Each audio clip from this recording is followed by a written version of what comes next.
আসসালামু আলাইকুম রহমতুল্লাহ।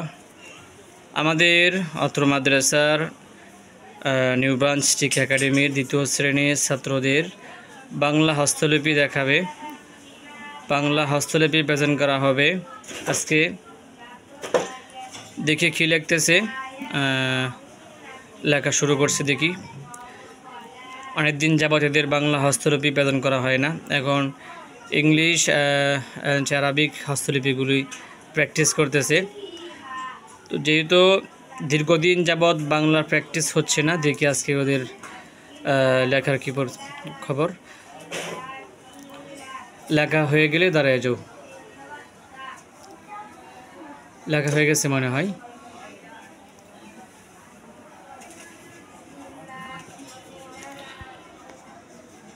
দেখি কী লিখছে। সিলেক্টটা সবার সোজা করো। হ্যাঁ,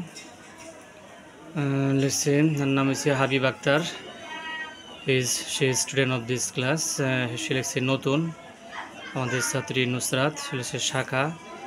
আবদুল্লাহ আল হামিদ লিখছে টিকে। আর আবদুল্লাহ আল হামিম লিখছে একাডেমি। অর্থাৎ আমাদের যে নিউ ব্রাঞ্চের যে নাম টিকে একাডেমি, নতুন শাখা টিকে একাডেমি, এটাই লিখছে ওরা। আসলে দীর্ঘদিন যাবৎ বাংলা হস্তলিপি প্র্যাকটিস না করার কারণে দেখা যায় কিছুটা এখনও পরিপূর্ণভাবে খত যেটা আগেও ছিল একটু হয়ে গেছে। আশা করি আমরা বাংলাটা তোমাদের আরও প্র্যাকটিস করতে পারবো না। হ্যাঁ, প্র্যাকটিস ছাড়লে হবে না। ইংলিশ এবং আরবিকের পাশাপাশি বাংলাটাও প্র্যাকটিস ছাড়া যাবে না। আমরা আগামীকালকে ইংলিশ বা আগামীকালকে কোনটা লিখবা, আরবি না ইংরেজি? ইংরেজি।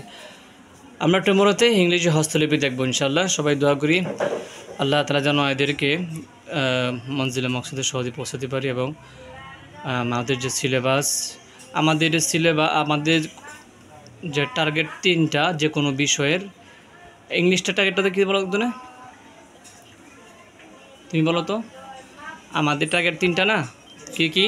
সিলেবাস শেষ করা, ইংরেজিতে কথা বলা, রিডিং চালু করা। হ্যাঁ, ওরকমভাবে প্রত্যেকটা সাবজেক্টেই গণিত, বাংলা, ইংলিশে আমরা চেষ্টা করতেছি আমাদের এই টার্গেট অনুযায়ী সামনে অগ্রসর জন্য। সবাই দোয়া করবেন আমরা যেন আমাদের গন্তব্যস্থলে যেন সহজেই পৌঁছাতে পারি। আসসালামু আলাইকুম ওয়া রাহমাতুল্লাহ।